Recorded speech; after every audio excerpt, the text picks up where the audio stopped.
اللہ الرحمن الرحیم۔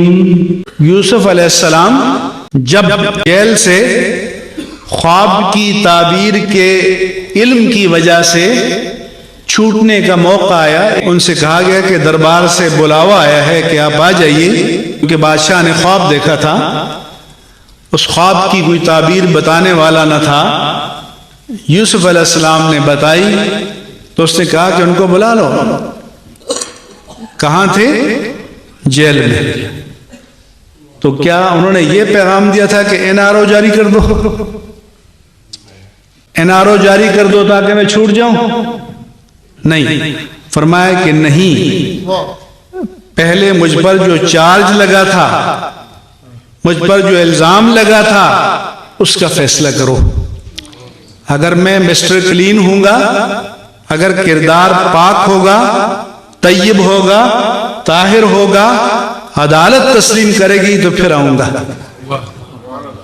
آج ہمارے NRO جاری ہوتے ہیں کہ قوم لٹ جائے، قوم کی امانتیں پامال ہو جائیں، غریب کوئی جرم کر لے تو پکڑ لو، اور اگر جرم اربوں میں ہو جائے تو اس کو سند دے دو۔ تو جب کردار کلیئر ہوا اور ایوان اقتدار میں پہنچے تو فرمایا کہ اجعلنی علی خزائن الارض انی حفیظ علیم، مجھے خزانوں کی امانت سپرد کر دو، کیونکہ میں حفاظت کرنا بھی جانتا ہوں اور علم بھی جانتا ہوں کہ کس سے لیا جائے اور کس کو دیا جائے۔ تو پھر اقتدار کس کے پاس ہونا چاہیے؟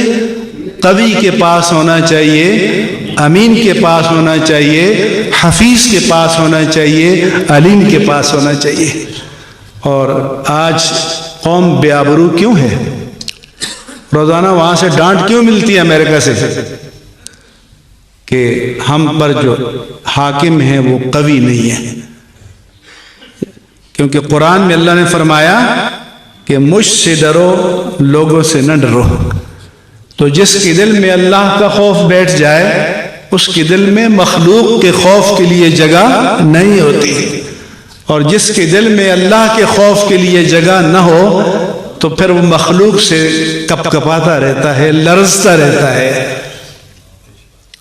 تو جناب صدیق اکبر نے فرمایا تھا کہ لا يدعو قوم الجہاد فی سبیل اللہ الا عمہم اللہ بالبلاء ضربہم اللہ بالذل، کہ جو قوم اللہ کی راہ میں جہاد کو چھوڑ دے اس پر ذلت مسلط کر دی جاتی ہے۔ ایران میں ایک ڈرون گیا، انہوں نے اتار دیا۔ یہاں کتنے ڈرون آئے؟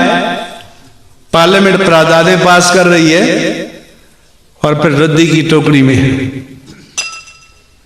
تو جب جہاد کا شعار چھوڑ دو گے تو اس کا نتیجہ کیا ہے؟ جناب صدیق اکبر نے فرمایا کہ ذلت ہے۔ عزت چاہیے تو جہاد۔ وَلَا تَشِيُّ الْفَاحِشَةُ فِي قَوْمٍ إِلَّا عَمَّهُمُ اللَّهُ بِالْبَلَاءِ، اور جس قوم میں بے حیائی فروغ پائے اس پر بلائیں نازل ہوتی ہیں۔ آج مسلمانوں کے گھروں میں 85 اور 100 چینل داخل کر دیے گئے ہیں بے حیائی کے۔ دنیا میں کہیں پر نہیں ہے یہ، مفت۔ تو پھر بلائیں تو آئیں گی، آفتیں تو نازل ہوں گی اور ہو رہی ہیں۔ پھر آپ نے آخر میں کہ اطیعونی ما اطعت اللہ ورسولہ وَإِنْ عَصَيْتُ اللَّهَ وَرَسُولَهُ فَلَا طَاعَةَ لِي عَلَيْكُمْ، کہ جب تک میں اللہ اور اس کے رسول کی اطاعت کروں تو تم پر میری اطاعت لازم ہے، اگر بفرض محال میں ایسا نہ کروں تو میری اطاعت لازم نہیں ہے۔ تو یہاں ہمارے قریب اسلام آباد میں اللہ کی اطاعت ہو رہی ہے۔ اللہ کے آگے سجدہ کرنے والا اوباما کے آگے جھکتا ہے۔ جو جبین بندگی معبود برحق کے سامنے جھک جائے وقت کے فرعونوں کے سامنے جھکتی ہے؟ فرمایا کہ من تواضع للہ رفعہ اللہ، اللہ کے رسول کا وعدہ ہے کہ جس کا سر اللہ کے لیے جھک جائے مخلوق کے سامنے سر بلند اور سرفراز رہتا ہے، لیکن جو اللہ کے سامنے نہ جھکے روز اس کے کھاتے میں ذلت ہی ذلت۔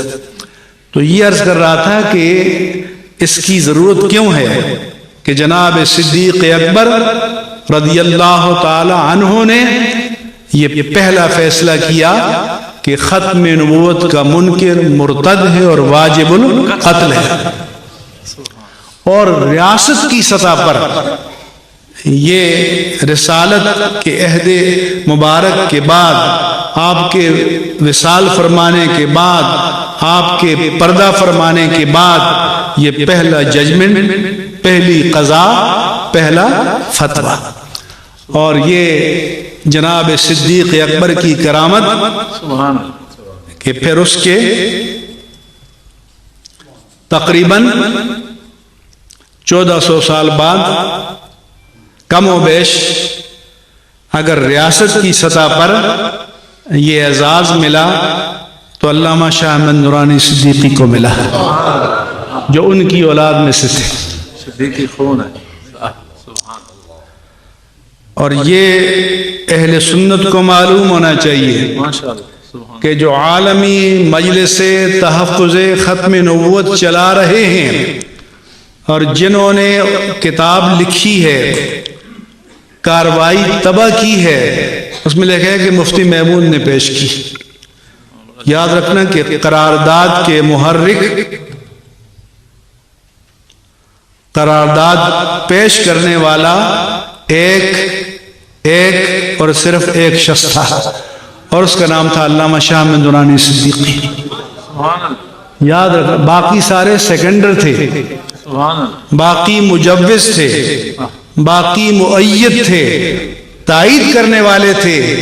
اہل سنت کو اپنی تاریخ معلوم ہونی چاہیے کہ قرارداد پیش کرنے والا تمہارا وقت کا امام تھا، علامہ شاہ احمد نورانی تھے، کسی اور کا نام نہیں ہے۔ کسی کو اس دعوے کو شک ہو تو چیلنج کر دے۔ اور دوسری شہادت یہ کہ اس راولپنڈی میں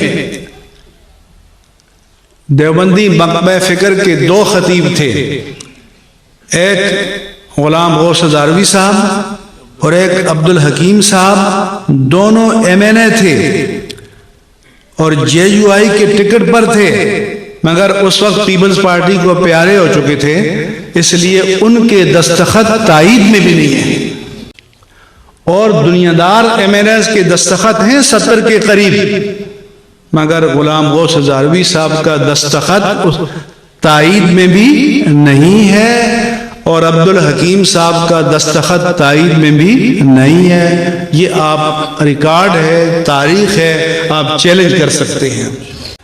یہ اعزاز اللہ تعالیٰ نے اہل سنت کو عطا فرمایا، اور میں کہتا ہوں کہ علامہ شاہ احمد نورانی صدیقی کے کھاتے میں کچھ بھی نہ ہو، یہی ایک اعزاز ان کی نجات کے لیے کافی ہے۔